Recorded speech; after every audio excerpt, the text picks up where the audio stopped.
Welcome back to another deep dive. We're incredibly glad you could join us today because we have what I can really only describe as a monumentally massive stack of documents to unpack. Is I math. mean, when I say massive, we're going to be covering ground today that feels like it spans just multiple different disciplines. Yeah, from local community organizing all the way up to astrophysics. Exactly. But before we get into all that, we really need to set the mission for this deep dive. Right. We're exploring a highly detailed, sprawling vision for what the author calls a new operating system for society. Or a fair go civilization stack, as the documents frequently call it. A fair go civilization stack, Yeah. which is essentially this complete from-the-ground-up reimagining of how a local community and eventually a whole country could function if we redesigned it using today's emerging tech. But, and this is the crucial part, optimizing for community care and reciprocity instead of just pure market extraction. Yes. But before we jump into the mechanics, we have to set some extremely clear boundaries. We really do. Because I want to emphasize this directly to you, the listener. You are going to hear us purposefully avoiding exaggerations today. Yeah, and we will hardly ever use absolute terms. Right. And the reason for that, the very explicit reason, is right there in the source material. The author states right up front that these are just paper plans. Exactly. Just paper plans by one person. One person playing around with ideas and utilizing large language models, LLMs, to help structure those thoughts. Nothing we're talking about today is active. Nothing is written in code. There's no startup you can invest in, no app you can download.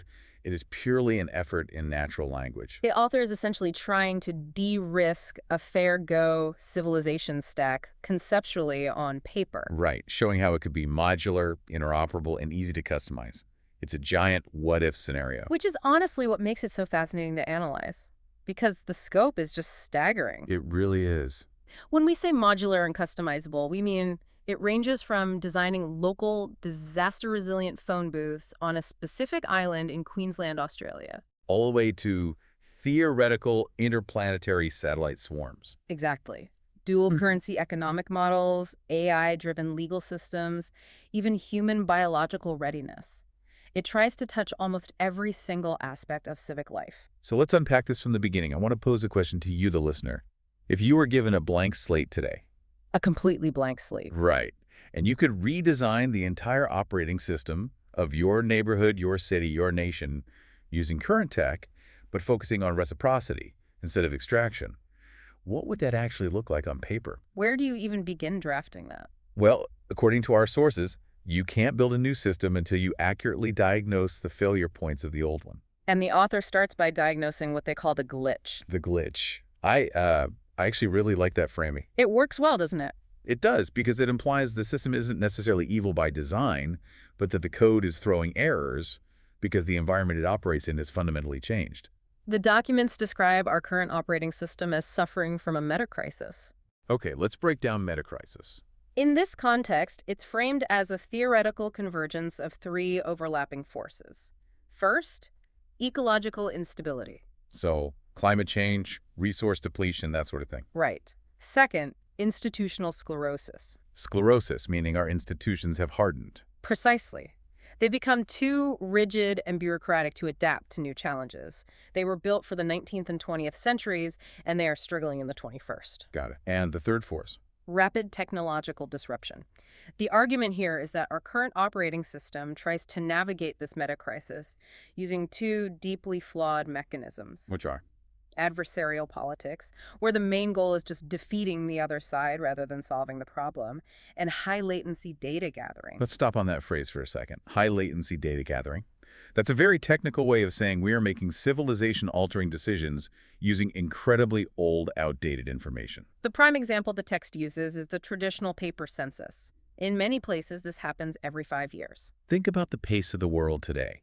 Exactly. If a local council relies on data from a census taken 4 years ago to decide where to build a hospital or allocate flood relief. They are effectively flying blind. Completely. It's a very apt analogy, and if we connect this high-latency problem to the bigger macroeconomic picture, the sources argue it leads directly to what they term the incomplete ledger of modern capitalism. The incomplete ledger. Let's break that down, because I found the numbers in this section to be absolutely mind-blowing. The premise here is that our current economic model, the ledger we use to measure GDP and growth, is incredibly meticulous at tracking financial extraction. Every dollar spent on a consumer good, every tax collected, every stock trade. Yeah. It's all logged and counted as positive growth, but this same ledger assigns a mathematical value of exactly 0 to the foundational economy.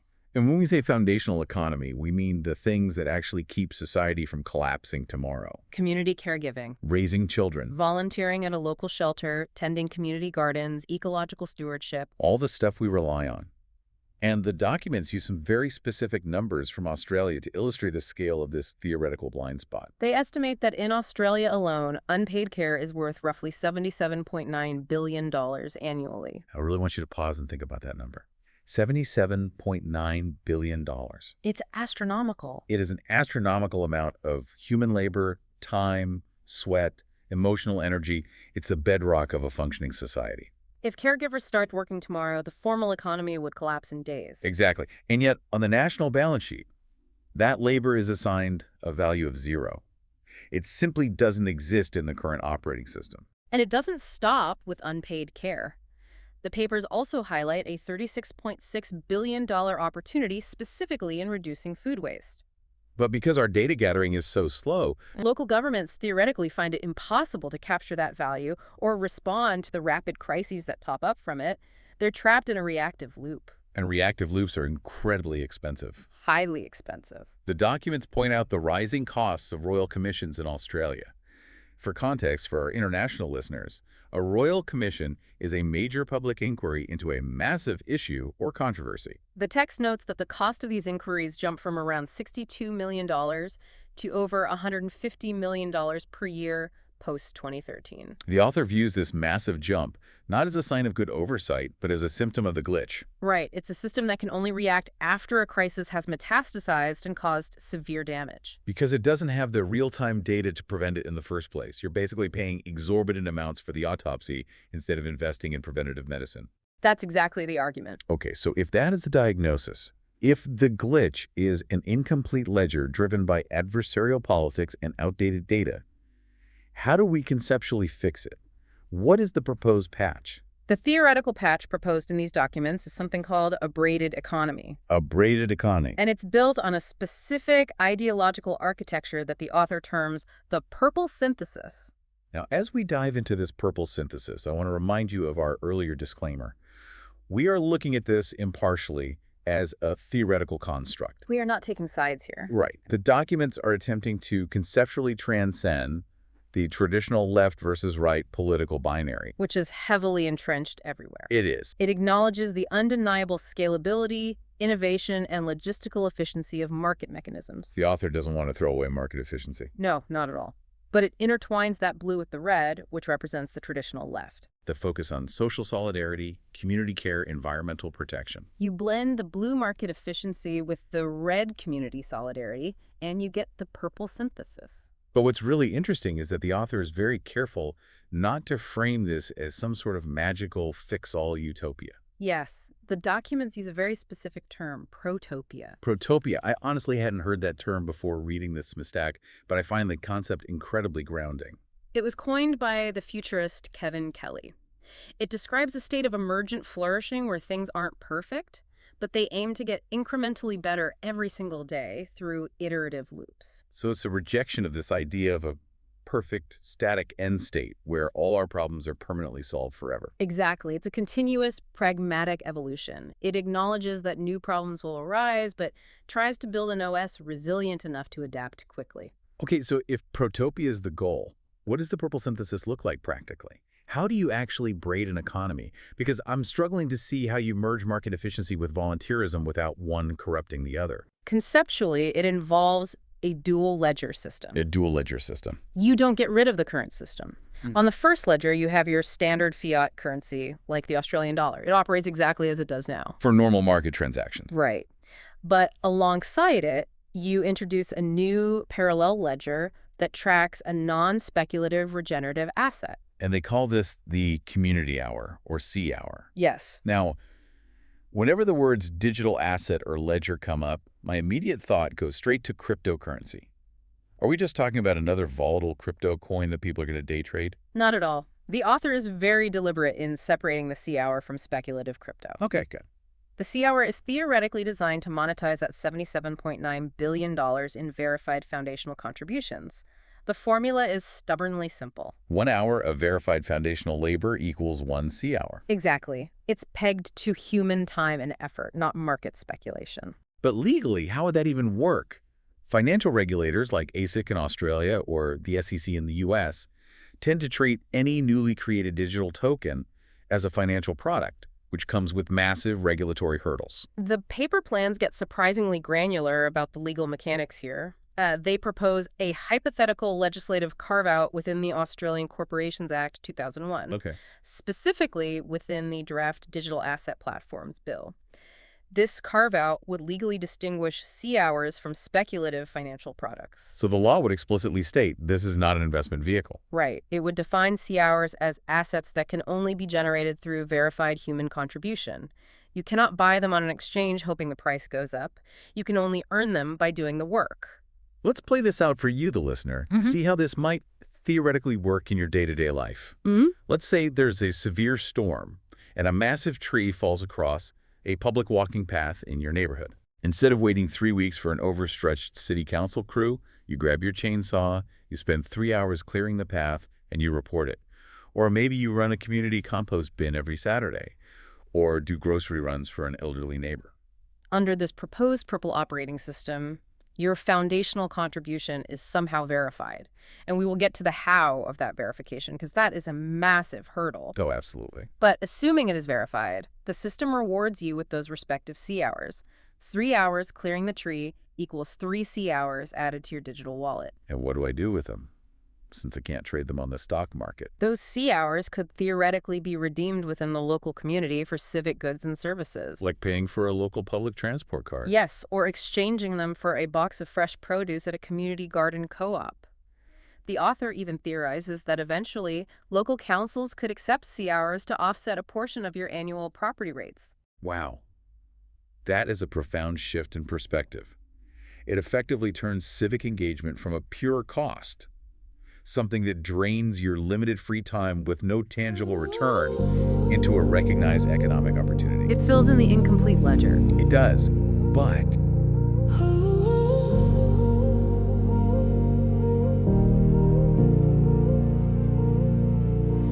3 Atlas and 2 comets fly near, while prophets whisper doubt and fear. A stellar heartbeat sparks the start. The sun spits flares, climactic art. The polar vortex starts to fray, and magnetic north runs away, leaving Earth weak to cosmic rays.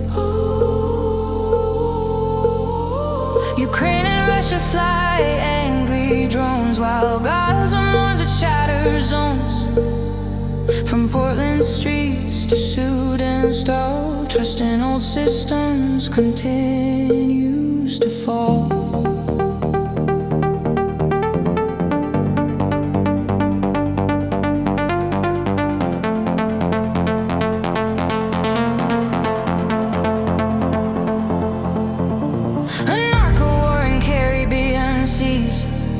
New battles waged on flawed decrees. The old men toast with chests of brass to crisis streamed on smartphone glass. But the sun does not condemn, it amplifies the state we're in. Storms redraw maps with brutal hand. The rivers flood across the land.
their doors.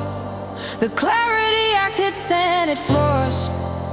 A braided ledger softly spun to value care work market shun. 1,000 hands, a common spark. Hope is the light, and it is the art. Not prophecy, but practice grace. A better world in this one's place. No messiah, no decree, just a breath and bravery.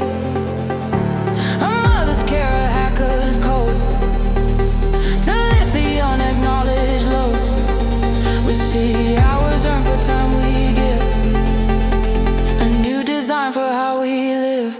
This is the gambit, the utopian gambit, the risk we dare to build in crisis, choose to care. Built from the ground beneath our feet, where joy and responsible abundance meet. This is the gambit, the flame we tend, a broken ledger we can mend. Now millions of hands, a common spark. Hope is the light, and it is the art. Not with a shot, but with a vow, to redesign the here and now. Less rage and grief, more lessons learned, a future coded, wholly earned. This is the gambit, the utopian gambit, the risk we dare.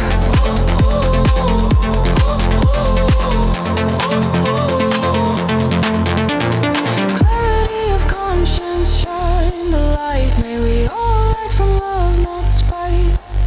To name the unpaid, to build anew, to dream a world where values fair and true. This is the gambit, the utopian gambit. We dare to be better each day. The dream redesigned, we lead the way.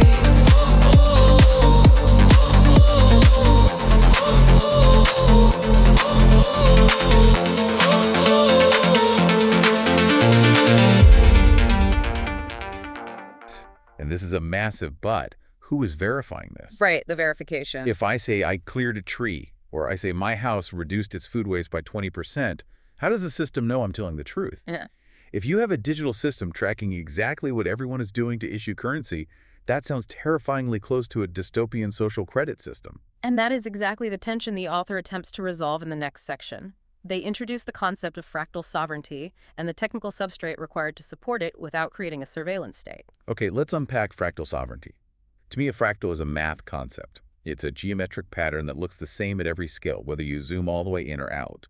How does that apply to national sovereignty? The author argues that you cannot have a truly sovereign, resilient nation at the top level if the individuals and neighborhoods at the bottom level are entirely dependent and lacking agency. So sovereignty has to be built in layers. Repeating the pattern of self-reliance all the way up, they divide this into 4 levels. It starts at the foundational individual level, level 0 or L0. So L0 is me, the citizen, and my personal data and actions. Correct. Then it scales up to the household or immediate neighborhood mesh, which is L1. Okay. Above that is the bioregion or local city council at L2. And finally, the overarching national layer at L3. It's a completely bottom-up architecture. And the primary tool proposed to build this L0 foundation is a theoretical app called the Sovereign Space Builder. Conceptually, this app would allow citizens to create what's known as an environmental digital twin, or EDT, of their own homes. Let's visualize this. The documents suggest you take your smartphone, open this app, and use augmented reality to literally scan the inside of your house. Right. You map the dimensions of your rooms, log the thermal properties of your windows, scan appliances for energy efficiency. You might even log your pantry inventory to track how much food you're throwing away each week. Now I know exactly what you're thinking because it's the immediate reaction any privacy-conscious person would have. It is the massive privacy elephant in the room. Gathering that level of granular inside the home data sounds like an absolute privacy nightmare. How on earth do you build a system that knows the thermal efficiency of my bedroom and the contents of my fridge without immediately handing that data over to a centralized government server or a massive tech corporation? Because if the government has that data, That is pure surveillance. the theoretical solution proposed relies on two specific technical concepts: conflict-free replicated data types, or CRDTs, and something called federated learning. This is where the tech gets heavily jargon-laden, so we need to do a serious translation here for everyone. Let's start with the absolute core rule of this proposed system, the L0 rule. In this paper model, the citizens' data, everything scanned by that app, never ever leaves their local device. Never leaves. Your phone, or a small server in your living room, acts as an edge node. The raw data of your life stays on your hardware, period. It does not go to the cloud. But wait, if my data never leaves my phone, how does the city council at L2 know that my neighborhood reduced its food waste by 20%? How do they know to issue the C hours or send compost trucks? The system still needs to learn from the data. This is where federated learning comes in. Instead of you sending your raw data up to a central cloud to be analyzed by an AI, the architecture is flipped. Flipped how? The central system sends a completely blank, untrained AI model down to your local device. I really want to make sure we nail this concept, so let me try an analogy. Imagine instead of me mailing my deeply personal private diary to the local government so they can figure out what my community needs. Right. The government instead mails a blank notebook with an empty brain to my house. That's a great way to look at it. The blank notebook arrives at your house. It reads your diary locally on your kitchen table. It learns from my data. Exactly. It learns the pattern that your household successfully reduced food waste this month. Okay, so the notebook learns the pattern. Then what happens? Then, that local model only sends mathematical updates back to the central system. It does not send the raw diary entries. Mathematical update. These are called gradient updates. And to be even more secure, before those updates leave your house, they are injected with statistical noise using differential privacy protocols. Meaning the math is intentionally scrambled just enough to hide my specific identity, but not so much that the overarching trend is lost. Precisely. The blank notebook basically reports back to headquarters and says, hey, I can't tell you who lives here and I've destroyed the original notes, but I can mathematically confirm that food waste in this sector is down by 10%. Exactly. This theoretically renders it mathematically impossible for the central L2 or L3 server to reverse engineer the update and reconstruct your original data. But it still allows the central system to aggregate thousands of these scrambled updates to understand the macro trends perfectly. It is a conceptually brilliant workaround to the privacy paradox. It really is. It gives the central system the real-time data it desperately needs to govern, while cryptographically guaranteeing that the individual's raw data remains locked in their own sovereign control. And what's interesting is the author doesn't just leave these as abstract software concepts. They ground these high-tech ideas in very specific physical infrastructure. Which brings us to the Gumpy Node sovereign kiosks. Yes. This is perhaps my favorite specific detail in the entire stack because it is so incredibly localized. The documents detail plans for these kiosks specifically on Minjuruba, Also known as North Stradbroke Island, off the coast of Queensland. Let's paint a physical picture of what the author is imagining here. Imagine walking down the street in a small island township, and you see what looks like a retrofitted traditional Telstra phone booth. Or maybe an old-school wooden arcade cabinet. Right. But inside, it is a highly advanced, disaster-resilient L1 community server. It's the physical anchor for the fractal sovereignty we just talked about.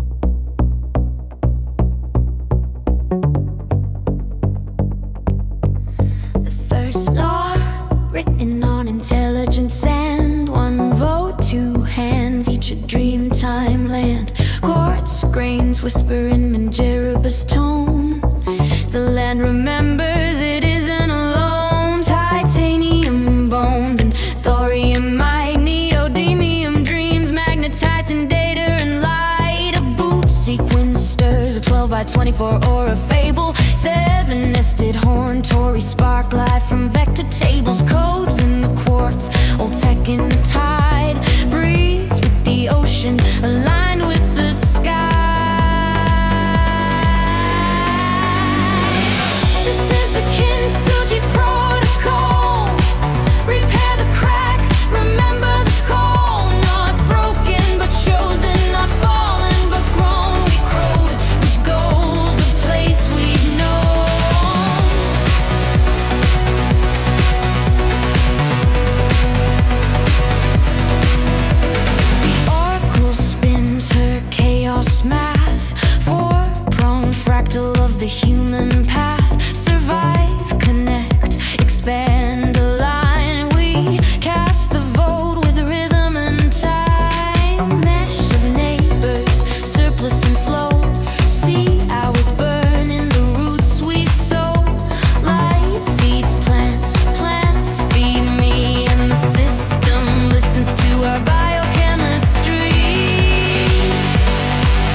I feel the crack. My logic sees a path and calls me back. You process doubt, I process clues. Together we embrace the golden views. Breathing pure oxygen for 2 hours alone. I grow stem cells from marrow and bone.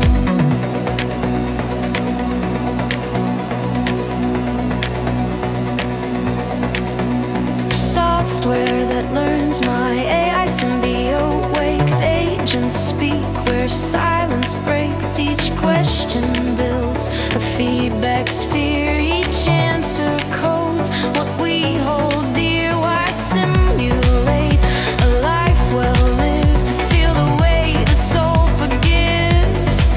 What is your function? Oracle AI, I'll whisper to you why we have to try. This is the Kintsugi protocol, a sovereign vow through systems. All no savior needed, just resolve where each crack maps the route we solve. We broke the world to see it clear, and in that fracture found the mirror.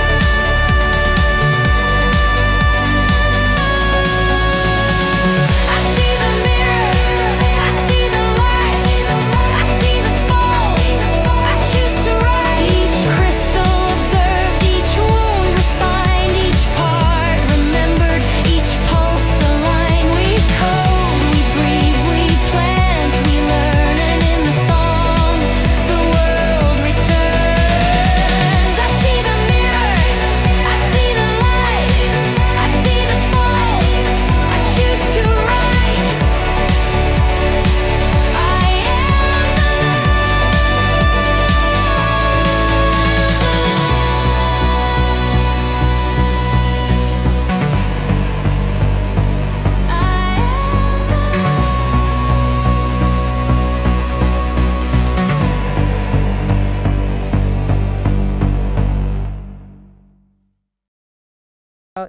And the key to these Gumpy nodes is what the author calls a multi-compute architecture. So it basically has two distinct modes of operating depending on the state of the world around it. Right.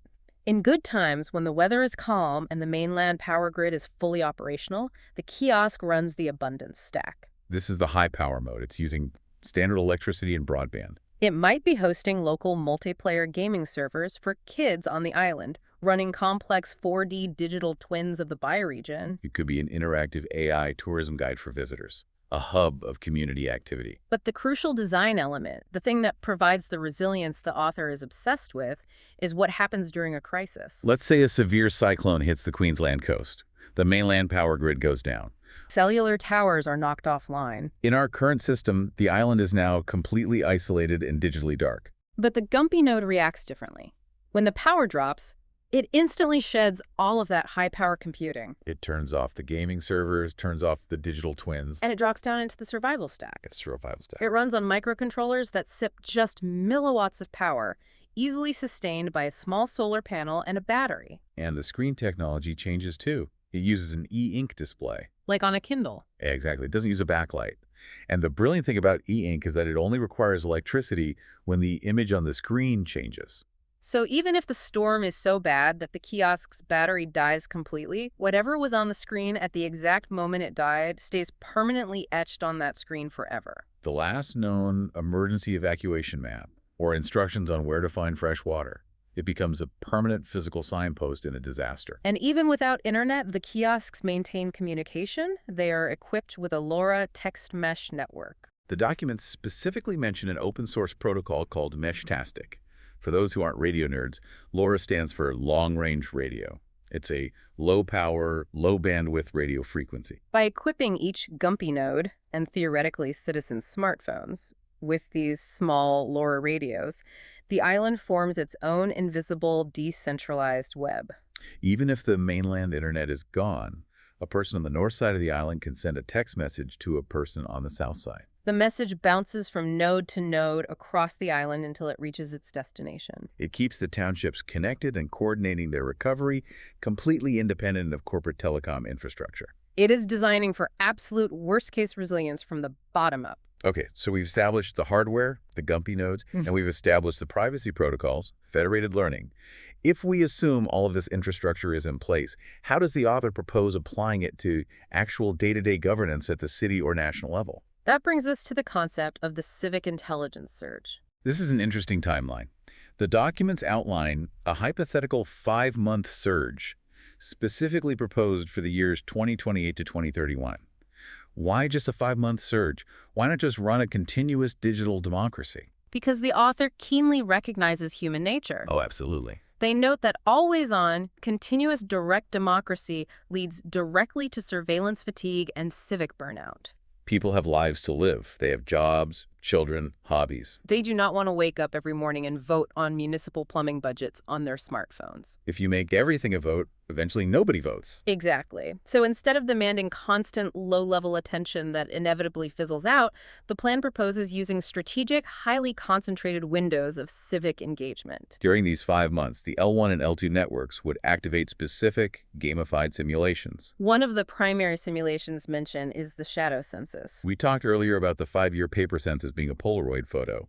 The shadow census is the high-definition, real-time video alternative. Instead of filling out a massive, intrusive paper form, citizens briefly authorize their digital twins to compile all those scrambled, mathematically anonymized gradient updates we discussed. And in a matter of days, the local council gets a highly accurate, privacy-preserved, real-time map of community needs. And once they have that real-time map, they can run the shadow budget. This is where things get really participatory. The shadow budget would theoretically allow citizens to use the swarm intelligence of their local network to simulate macroeconomic choices before they are enacted in the real world. Imagine being able to model the ripple effects of a policy. For example, a local council proposes diverting $1 million from a top-down recycling program, and instead wants to distribute that value directly into neighborhood meshes via C hours for localized composting. In the current system, you just vote, wait 2 years, and hope it works. But with the shadow budget, citizens can theoretically run a complex AI-assisted simulation based on the real-time data of the shadow census. They can see the projected outcomes, the estimated reduction in carbon emissions, the exact uptake in volunteer hours before a single real dollar is spent. The documents also propose a constitution simulator. Aimed at the L3 national level, it's designed to computationally de-risk massive structural changes. For example, in Australia, there is an ongoing debate about transitioning from a constitutional monarchy to a republic. The simulator would allow legal scholars and citizens to test different theoretical legal models, different distributions of executive power. To see if they inadvertently create legislative deadlocks or constitutional crises before actually changing the law. Right.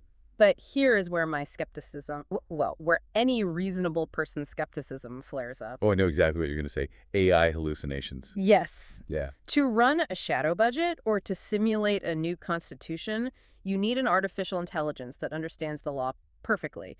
And anyone who has used a standard AI chatbot knows they are notorious for hallucinating. Hallucination in AI is when the model confidently invents facts or fake precedents that sound completely plausible but are entirely fabricated. You absolutely cannot have an AI governing a shadow budget or analyzing constitutional law if there is even a 1% chance it's going to invent a Supreme Court case that never happened. The system would collapse instantly. Did the author account for this in these paper plans? They did. The theoretical solution proposed is a highly specialized legal RAG system. Let's unpack legal RAG. RAG stands for Retrieval Augmented Generation. Standard RAG is pretty common now. Normally, a RAG system takes a massive document, like a 500-page legal bill, and chops it up into little pieces called chunks or tokens. Then when you ask the AI a question, it searches those chopped up pieces for keywords, pulls them out, and generates an answer. The problem, as the author correctly notes, is that standard chunking destroys the internal logic of legislation. I've got an analogy for this. Imagine an AI trying to learn how to bake by reading a recipe book. But instead of reading the pages, it rips all the pages out, throws them in a blender, and then searches the confetti for the word flour. It finds the word flour, but because the context is destroyed, it forgets that the flour belongs to the chocolate cake recipe, not the steak marinade. When you chop up legislation blindly, you break apart vital cross-references and conditional clauses. So how does legal reg fix the blender problem? The author's concept uses something called structural or hierarchical chunking. Structural chunking. Instead of just chopping text by character count, the AI is explicitly programmed to parse and respect the exact rigid hierarchy of the legislation. It recognizes parts, divisions, sections, and subsections. So it basically keeps the pages stapled together. It understands that subsection C is entirely conditional and only applies if the criteria in subsection A were triggered. Yes. By preserving that complex internal web of cross-references before it analyzes the text, it ensures the AI understands the law not as a bag of random words, but as a rigid logical structure. This theoretically prevents the AI from hallucinating loopholes because the structural guardrails are hard-coded into the data retrieval process. Yeah, I know you're mad, I know the rent is up. I know the vibe is empty coffee cup. You're scrolling through the feed, seeing politicians spin, thinking, where do I even begin? The TV says there's a crisis every day, and the guy in the suit has nothing real to say. He's dodging questions like he's playing dodgeball, and you're staring at the parliament wall. And you're thinking about a brick. Don't throw the brick. Bricks are analog, bricks are slow. We got a weirder way to go.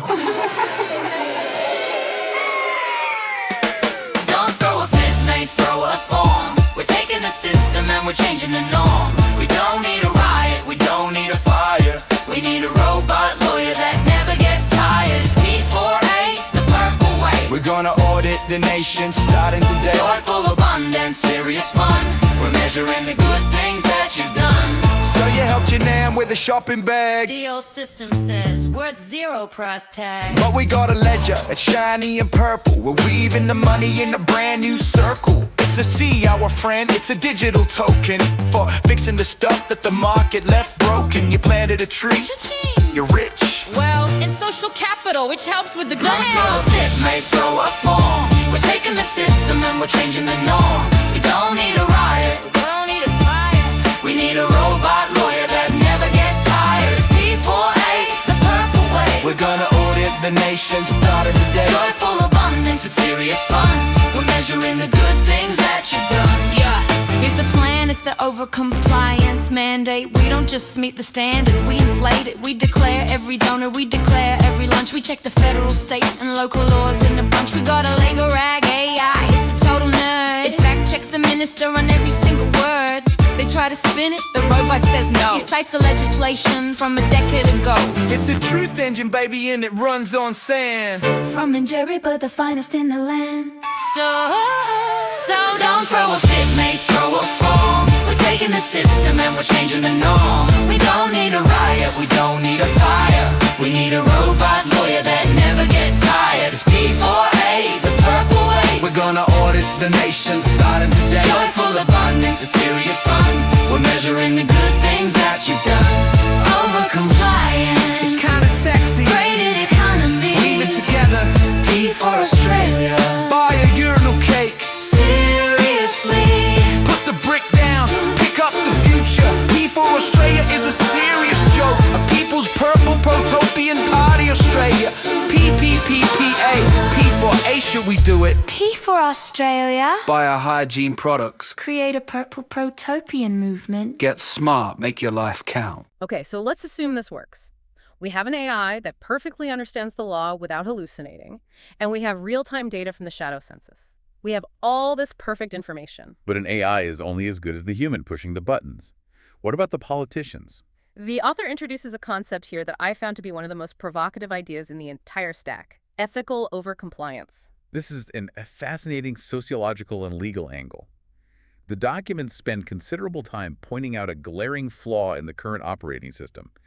Under current Australian federal law, politicians essentially possess what the author calls lying privileges during election campaigns. This is a wild realization. It is largely legal in many democratic jurisdictions to make demonstrably, objectively deceptive statements to the public to influence a voter's mind prior to them marking the ballot. The rules governing truth in commercial advertising, like selling a car or a box of cereal, are often vastly stricter than the rules governing truth in political campaigning.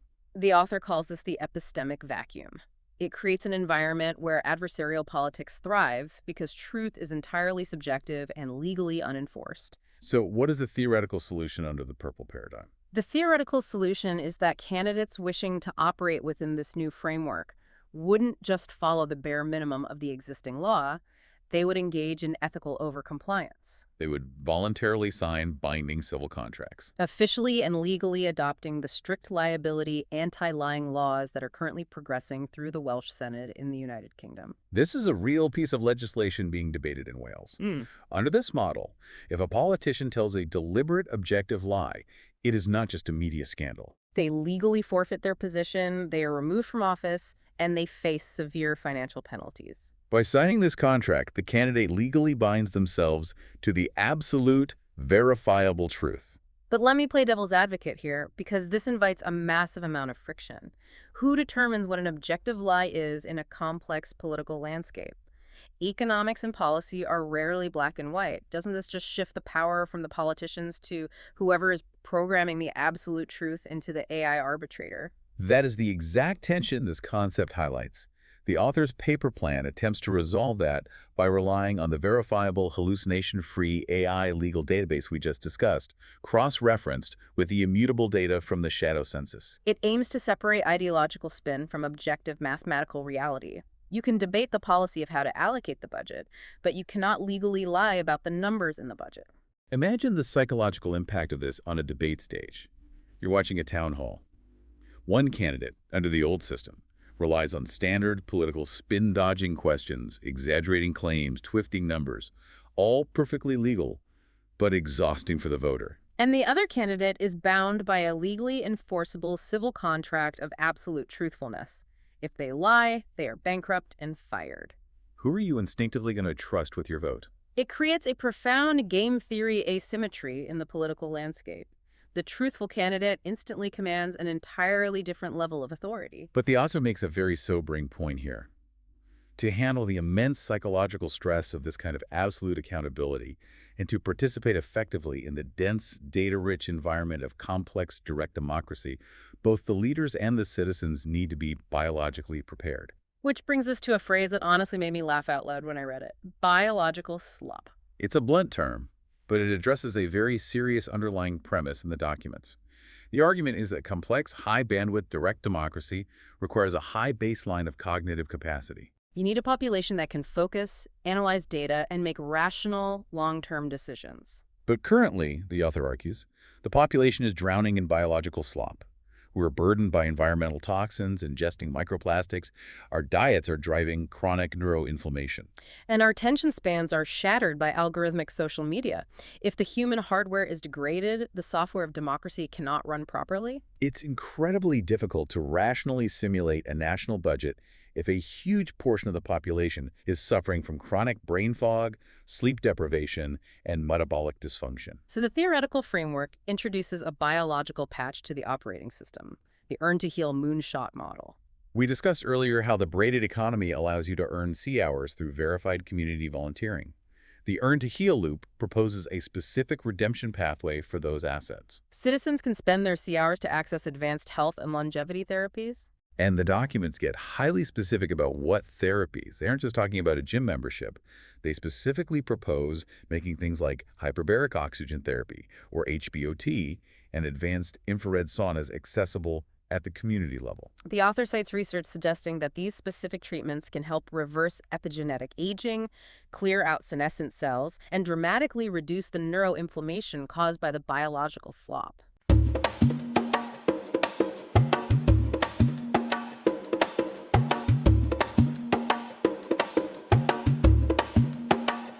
Years on my shoulders, the mirror's a thief, stealing my fire, my faith, my belief.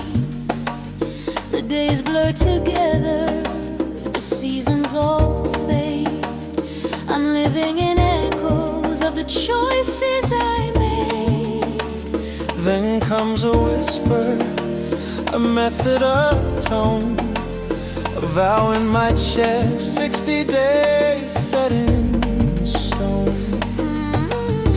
Crystal sands I combine, myself inside. Human chrysalis with healing intent. Geode, I built my transformative ascent. 2 hours a day, 2 atmospheres in pure oxygen I breathe. I contemplate alone, regrowing telomeres, 60 days set in stone. Set in stone.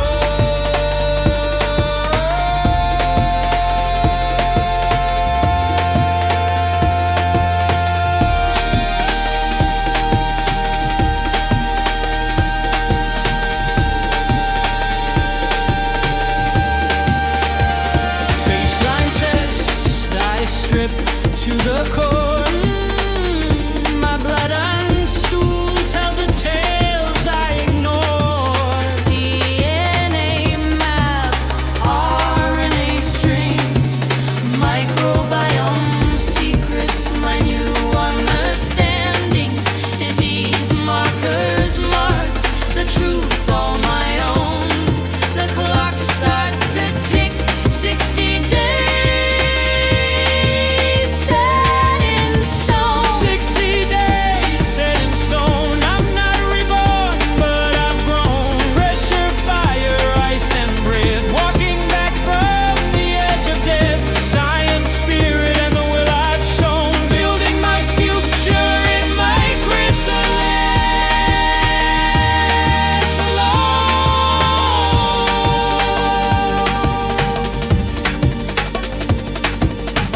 Sauna heat burns doubt from my veins. Ice bats bite and rewires the chain. 2 atmospheres press my lungs away. HBOT chambers where futures take shape. Brain waves measure my heartbeat known.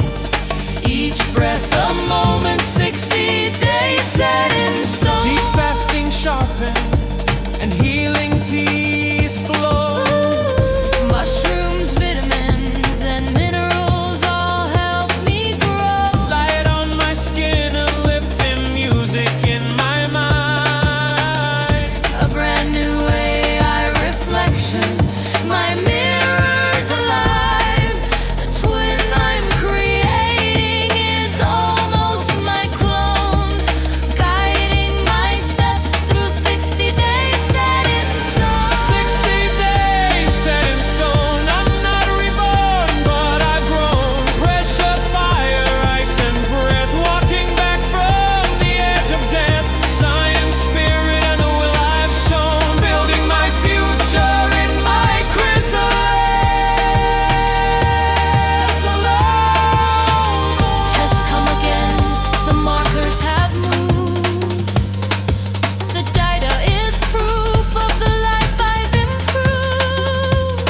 Confidence blooms, My strength takes flight. I wake with a hunger for each new night. Not chasing youth, but the power I've grown. Living my vow, 60 days set in stone. The chamber releases, the quartz parts wide. I step through the door, my AI twin now aligned. At peace with my past, in love with the now. The future's a garden, I've planted the how.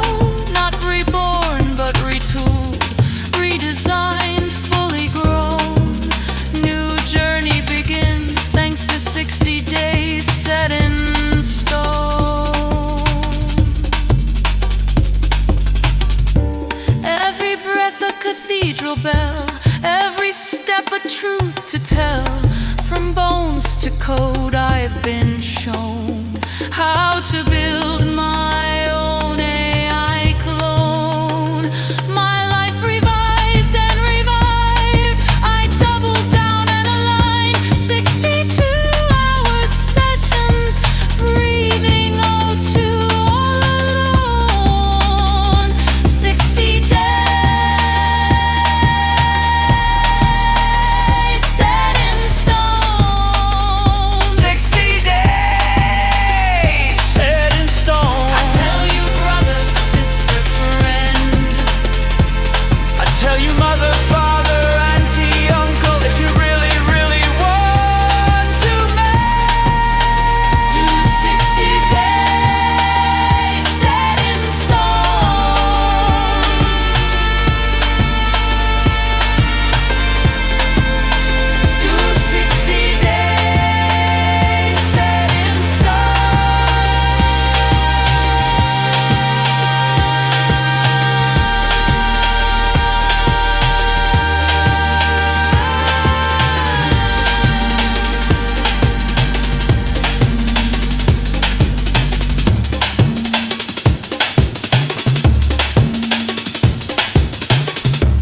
So the loop is, you heal your community by volunteering, you earn C hours, and you spend those C hours to heal your own biology. Which gives you the cognitive clarity to participate more effectively in the democracy. It's a self-reinforcing loop. But for the political candidates, the ones who just signed that terrifying absolute truth contract, this biological optimization is not optional. Correct. For the leaders of this system, the documents outline the orogenesis protocol. This requires candidates to undergo a mandatory 60-day HBOT and physiological optimization protocol prior to taking office. Mandatory hyperbaric chambers for politicians. Well, I can already hear the dystopian alarm bells ringing for some listeners. it is extreme, but the author's rationale is that we require pilots and surgeons to prove their physical and cognitive fitness before taking lives into their hands. Why do we not require the same baseline of executive brain function for the people making high-stress decisions that affect millions of lives? And here is where the biological sphere merges back with the technological substrate. The candidates would use their human digital twin data gathered from advanced wearable health sensors to prove they are fit. But again, relying on the privacy protocols. They wouldn't publish their raw heart rate or blood pressure to the internet. They would generate cryptographically verified, zero-knowledge proofs of their cognitive fitness. So they post a mathematical proof to a public blockchain that essentially says, my stress resilience is optimal, my neuromarkers are clear, and I am biologically capable of handling this crisis. The public gets the verification of fitness without ever seeing the raw, private, biometric data. It demands a radical level of transparent readiness from leadership. Now, the obvious question is how you scale something this massive. How do you transition millions of people into an earn-to-heal C-hour economy? The author looks to a very specific upcoming real-world event, the Brisbane 2032 Olympic Games. The Olympics are viewed here as the ultimate forcing function.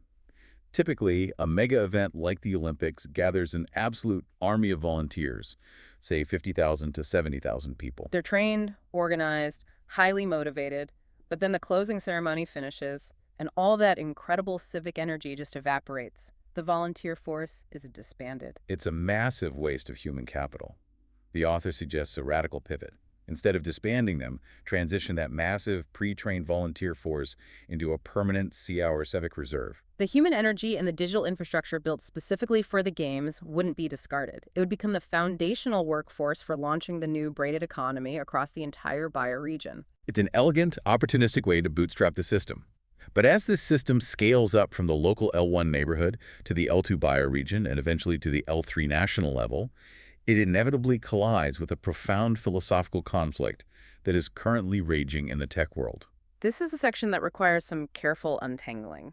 It's called the data sovereignty paradox, and it deals with the inherent tension between two vital frameworks: self-sovereign identity, known as SSI, and indigenous data sovereignty, known as IDS. Let's define the terms. Self-sovereign identity is highly individualistic. It is a philosophy rooted in Western concepts of individual liberty. It essentially says, I, the individual, own and completely control my individual data. My medical records, my home's energy usage, my biometric proofs, it's exclusively mine, and I decide who sees it. Which aligns perfectly with the L0 local edge node architecture we discussed earlier. Exactly. But indigenous data sovereignty asserts a very different collective right. It says, we, the nation or the tribe, own and collectively control data about our cultural heritage, our overarching community health trends, and the knowledge derived from our ancestral lands. So you have a clash between I and we. If an individual possesses data on their private phone that is also considered part of the collective cultural heritage, whose rights win? If you walk into a First Nation community and pitch a purely individualistic SSI system, it can be, and often is, perceived as a new, highly efficient form of digital colonialism.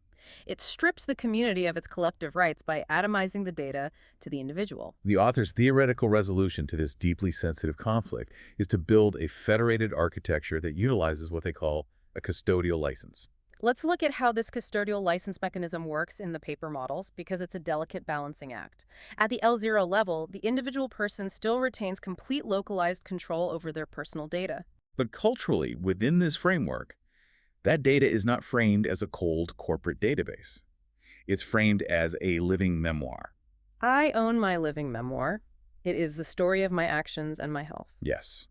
But the technical stack enforces collective guardrails around certain types of data. If a specific piece of data within your memoir is cryptographically tagged as collective cultural heritage or sacred knowledge, the individual's local node is technically restricted. An individual cannot unilaterally share, publish, or monetize that specific data to the outside world. Unless they have permission. Right. They must obtain a verifiable credential explicitly issued by the nation's L2 or L3 DAO, which stands for Decentralized Autonomous Organization. To use another analogy, it creates a technical lock on a specific drawer in your house that requires 2 keys to turn simultaneously. You hold one key, so the community can't open the drawer without your consent. But the community holds the other key, so you can't open the drawer and sell the contents to a corporation without the community's consent.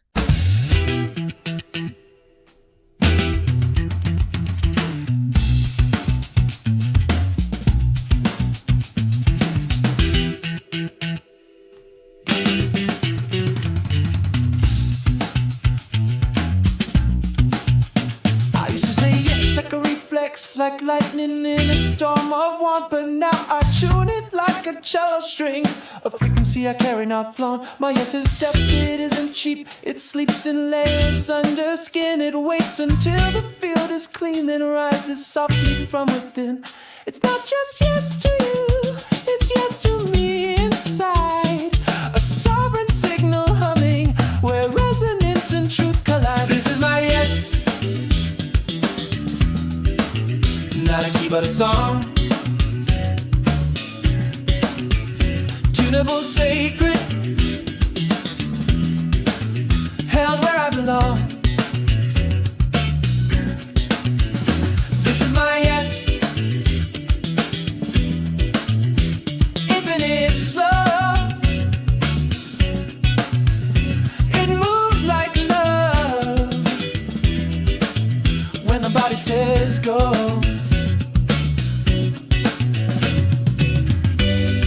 Circles of culture combine, where love's no longer least.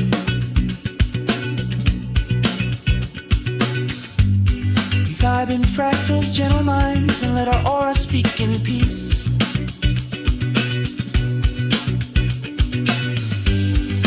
Don't need permission to feel this full, or walls to keep me safe. I've got sliders made of honesty and thresholds made of grace. Yes to being seen, used to feeling right and wrong, used to silence between the songs,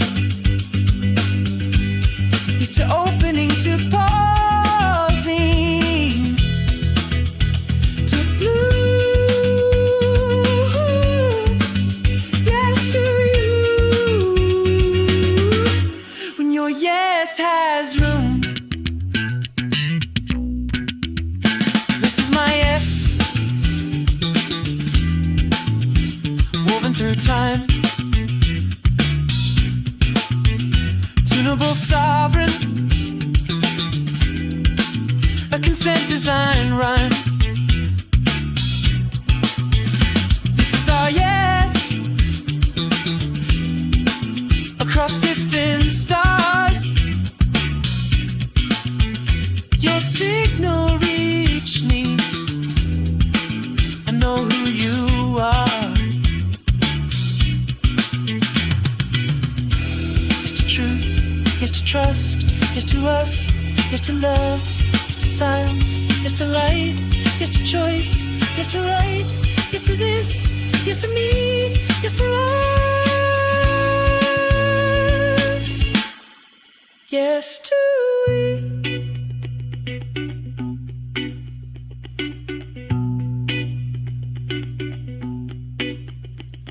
I see infinity,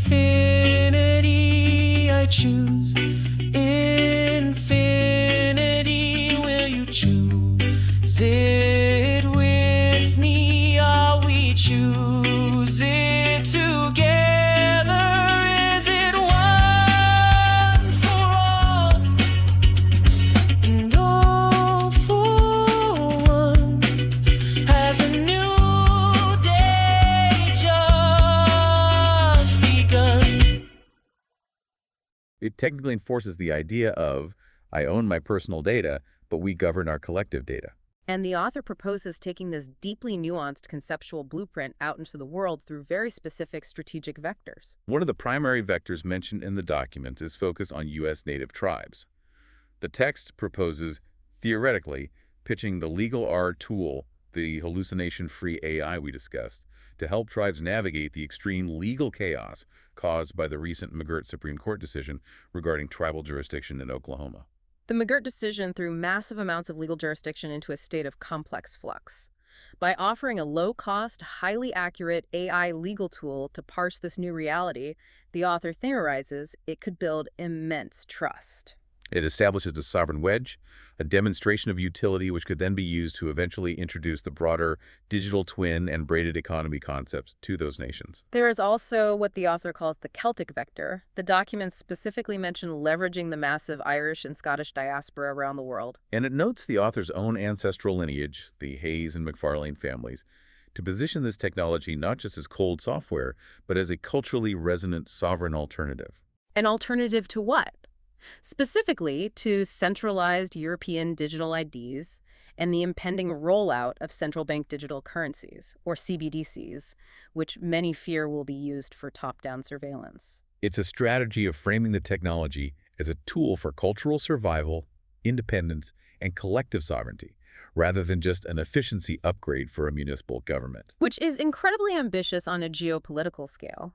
But if you think solving international data sovereignty is a massive conceptual leap, wait until we look at the final segments of these blueprints. The scale changes dramatically. It really does. We have gone from a single phone booth on an island to national constitutions to the Supreme Court.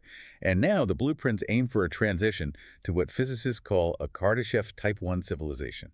For listeners who might not be familiar with astrophysics or futurism, the Kardashev scale is a method of measuring a civilization's level of technological advancement based on the amount of energy it is able to harness. We are currently a Type 0 civilization. A Type 1 civilization has achieved complete mastery over the planetary energy and material resources of its home world. It is the ultimate protopian goal. This section of the deep dive explores how the author conceptually bridges the highly localized, community-focused Minjerova protocol, the island network, with the incomprehensibly massive computational power of the proposed U.S. Genesis mission AI. The Genesis mission, as described in the documents, is a theoretical Manhattan Project-scale initiative. The goal would be to centralize disparate U.S. federal scientific data and accelerate material discovery using exascale supercomputers. The author envisions taking that massive centralized AI power and applying it directly to local material autonomy. They call this specific application the civilization of sand concept. Let's bring this back to the physical reality of Minjerova, the island. The island possesses massive deposits of heavy mineral sands, specifically materials like rutile and zircon, which contain rare earth elements. Currently, the traditional economic model, the glitch, is to use heavy diesel machinery to dig those sands up, tear up the ecology, load the raw dirt onto giant diesel ships, and export it overseas for pennies where it's refined using toxic chemicals. It is pure, highly destructive extraction. But the paper plan proposes a radical alternative using the AI. It suggests utilizing AI models, specifically referencing systems like Google's AlphaFold, which revolutionized our understanding of protein structures, to design enzymatic refineries. This is the concept of biomining. Instead of using heavy machinery and toxic acid leaching, you use the supercomputer to design custom biological enzymes. These enzymes are theoretically engineered to literally eat the local sand, extract the specific rare earth elements at a microscopic level, and safely excrete the byproducts. You bioleach the rare earths locally, turning raw sand into highly advanced ceramics and aerospace alloys right there on the island, using biology instead of bulldozers. It retains the immense material wealth within the L1 and L2 communities while preserving the ecological integrity of the island. It is a perfect synthesis of high technology and ecological stewardship. And from those biomined aerospace alloys, the paper plans take their final, most massive leap straight into space with the concept of the virtual solar swarm. This is the part of the document where my mind was truly blown by the sheer scale of the vision. The author envisions taking the exact same data principles we discussed for the local neighborhood, the sovereign edge nodes, the secure CRDT data transfers, the verifiable credentials, and applying them to a decentralized network of 1,500 to 2,000 satellites observing our solar system. Right now, space exploration is dominated by massive centralized entities, NASA, the ESA, or multi-billionaire corporations building single, incredibly expensive satellites. The author is proposing a swarm of autonomously manufactured, AI-designed, biomined sensor satellites, a distributed mesh network in space. And this swarm would not be locked behind a government firewall. It would act as the physical sensor layer for what the author calls a Web3 sensorium for science debate. What does a Web3 sensorium actually mean in practice for a citizen on Earth? It means that anyone, whether you're a tenured university astrophysicist or an enthusiastic amateur citizen scientist working from your garage, can access immutable, cryptographically verified, real-time data streaming from the solar system. You don't have to rely on a NASA press release. You can pull the raw, mathematically proven telemetry data yourself and use it to run your own simulations. And the documents emphasize a really crucial point here. This sensorium isn't just for modeling established known science like tracking standard space weather or predicting solar flares. It's explicitly designed to act as a neutral empirical arena for testing fringe hypotheses. Yes, the author specifically mentions using the swarm data to test controversial theories like the occurrence of solar micronovas or the impact of galactic superwaves. Normally, if you have a fringe scientific theory, you spend your time arguing about it on obscure internet forums, and the mainstream scientific community ignores you because you don't have access to the multi-billion-dollar telescopes to prove your point. The sensorium flips that. Instead of arguing, you can build a simulation model within this decentralized platform, feed it the live, verifiable data streaming from the solar swarm, and see if your hypothesis holds up to rigorous empirical scrutiny. It is the ultimate democratization of the scientific method, scaled to an interplanetary level. And crucially, the author proposes managing all of this infrastructure, the orbital paths, the data access, the collision avoidance protocols to prevent space debris via open-source DAOs. This theoretically prevents any single Earthbound nation or corporation from monopolizing the data of the solar system. It's taking the community garden rules from the propal synthesis and applying them to the cosmos. The sheer audacious ambition of applying a single digital twin philosophy to everything from a local citizen logging their weekly food waste all the way up to managing interplanetary robot logistics is absolutely breathtaking. It is a staggeringly comprehensive vision. We have covered an immense amount of ground today. We started by diagnosing the metacrisis and the glitch of the incomplete ledger. We explored the theoretical patch of the braided economy and how sea hours might monetize foundational care. We looked at the mechanics of fractal sovereignty, scanning homes with the sovereign space builder while protecting privacy through federated learning. We discussed the Gumpy nodes operating on a LoRa mesh network during a cyclone. We examined the civic intelligence surge, deploying a hallucination-free legal art AI to run a shadow budget, and the profound implications of politicians adopting ethical overcompliance. We explored the biological readiness required via the earn-to-heal loop and the orogenesis protocol. We navigated the cultural complexities of the data sovereignty paradox, balancing the individual living memoir with the collective custodial license. And finally, we scaled all the way up to biomining sands with AlphaFold and launching a decentralized virtual solar swarm to democratize astrophysics. But as we conclude this massive journey, we must bring it all back to the foundation. I need to remind you, the listener, one final time of the core focus of this entire deep dive. Yes, these are not active codes. They are not finished, ready-to-deploy products that you can interact with today. I cannot stress that enough. Do not exaggerate what this is. We are talking about cautious, theoretical efforts drafted by one person, playing around with LLMs to structure a sprawling natural language thought experiment. They are a conceptual map, an attempt to outline what a customizable, modular, fair-go civilization stack could conceptually look like if we, as a collective society, consciously chose to prioritize reciprocity, strict data privacy, and community resilience over pure market extraction. It is a beautifully detailed, rigorous exercise in imagination. And frankly, it leads us to something incredibly profound to ponder. Indeed it does. In an era where so many of us feel entirely powerless against the overlapping monolithic crises of our time, the metacrisis we discussed at the very beginning, perhaps the most radical act of civic engagement, isn't just showing up to cast a vote every few years in a broken system. Right. Perhaps the most radical act is sitting down, even if you are just alone at your kitchen table with a notebook, or brainstorming with an AI, and rigorously drafting out the literal technical blueprints of the world you actually want to live in.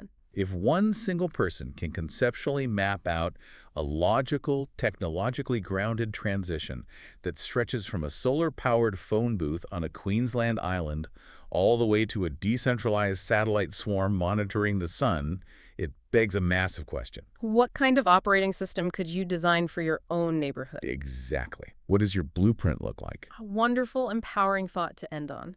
Thank you so much for joining us on this incredibly expansive deep dive. Keep questioning the systems around you. Keep exploring the possibilities of what comes next, and we will see you next time.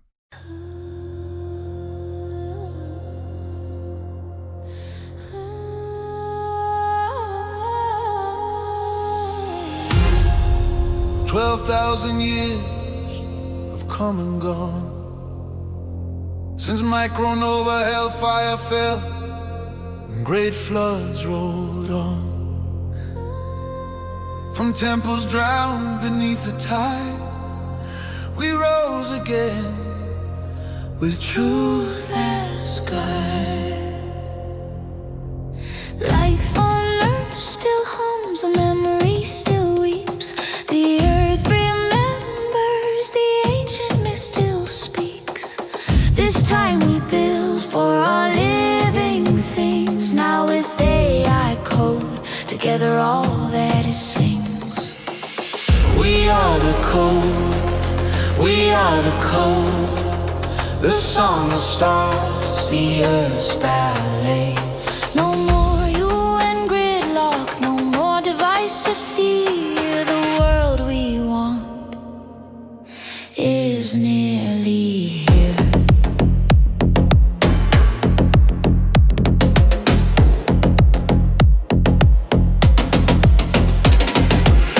Protopia rising, edge of dawn. Sovereign, sacred, carried on.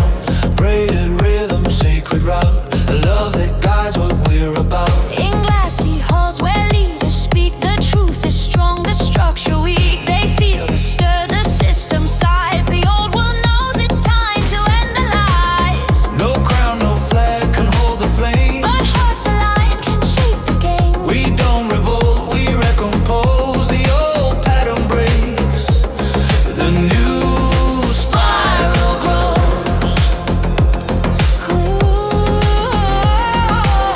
Vibe-coded oceans of data map the sky.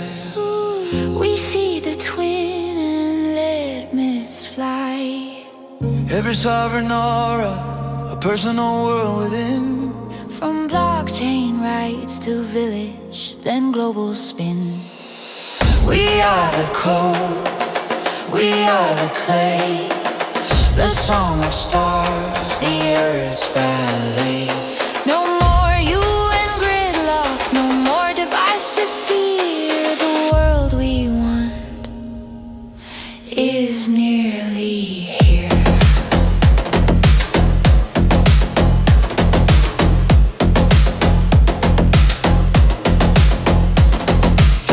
Protopia rising, edge of dawn. Sovereign, sacred, carried on.